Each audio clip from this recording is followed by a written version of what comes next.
कहानी का शीर्षक सही फैसला। कहानीकार शुभम सारथी। जागेश्वर एक सम्मानित और समझदार व्यक्ति थे। उन्होंने अपने जीवन में बहुत मेहनत की थी। सरकारी नौकरी करते हुए उन्होंने अपने परिवार के लिए 3 मकान बनवाए, 10 एकड़ खेती की जमीन खरीदी और 3-4 पहिया वाहन भी जुटाए। उनकी पत्नी, 2 बेटे और 1 बेटी थी। बड़े बेटे का नाम राजेश था, छोटे बेटे का नाम संतोष था और बेटी का नाम मालती था। तीनों बच्चों का विवाह हो चुका था।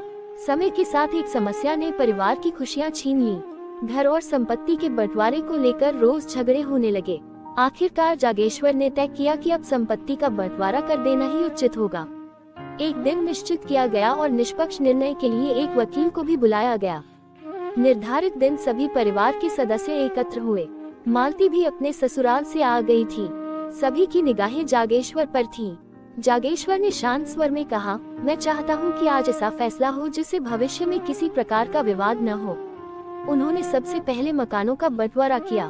एक मकान बड़े बेटे राजेश को दिया गया, दूसरा मकान छोटे बेटे संतोष को और तीसरा मकान अपने तथा अपनी पत्नी के लिए रखा। इसके बाद खेती की जमीन की बारी आई। 10 एकड़ खेत में से 4 एकड़ राजेश को, 4 एकड़ संतोष को और 2 एकड़ अपने हिस्से में रखे।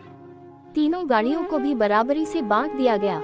जब सब कुछ लगभग तय हो गया, तभी मालती ने धीरे से पूछा, पिताजी, मेरा हिस्सा कहाँ है? उसकी बात सुनकर कमरे में सन्नाटा छा गया।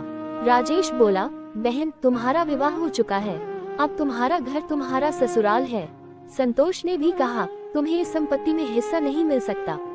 दोनों भाइयों की पत्नियों ने भी मालती का समर्थन नहीं किया। उन्होंने कहा, मालती, तुम्हारी विदाई हो चुकी है, अब इस परिवार की संपत्ति पर तुम्हारा कोई अधिकार नहीं है। लेकिन मालती ने शांत स्वर में कहा, मैं इस घर की इकलौती बेटी हूँ। जब मेरे दोनों भाइयों को बराबर हिस्सा मिल सकता है, तो मुझे क्यों नहीं?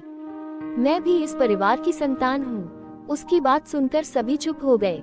तब जागेश्वर ने हाथ उठाकर सबको शांत किया और बोले, तुम लोग आपस में बहस मत करो। जब तक मैं जीवित हूँ, अंतिम फैसला मैं ही करूँगा। सभी उनकी ओर देखने लगे। जागेश्वर ने मालती की ओर देखकर कहा, बेटी, तुम मेरी इकलौती पुत्री हो। तुम्हारे प्रति मेरा प्रेम उतना ही है जितना तुम्हारे दोनों भाइयों के प्रति। फिर उन्होंने अपनी पत्नी की ओर देखते हुए कहा, हमारे हिस्से में 1 मकान, 1 गाड़ी और 2 एकड़ जमीन आई है। जब तक हम दोनों जीवित हैं, ये संपत्ति हमारे पास रहेगी। लेकिन हमारे बाद ये पूरी संपत्ति मालती की होगी। मालती की आंखों में खुशी के आंसू आ गए। जागेश्वर आगे बोले, इस तरह मेरे दोनों बेटों को उनका हिस्सा मिल जाएगा और मेरी बेटी भी अपने अधिकार से वंचित नहीं रहेगी। सबसे बड़ी बात यह है कि परिवार में प्रेम और सम्मान बना रहेगा। सभी ने इस निर्णय को स्वीकार कर लिया। वकील ने आवश्यक दस्तावेज तैयार किए और सभी ने उन पर हस्ताक्षर कर दिए। उस दिन के बाद परिवार में झगड़े समाप्त हो गए। जागेश्वर के समझदारी भरे निर्णय ने तीनों बच्चों के बीच किसी प्रकार का मतभेद पैदा नहीं होने दिया।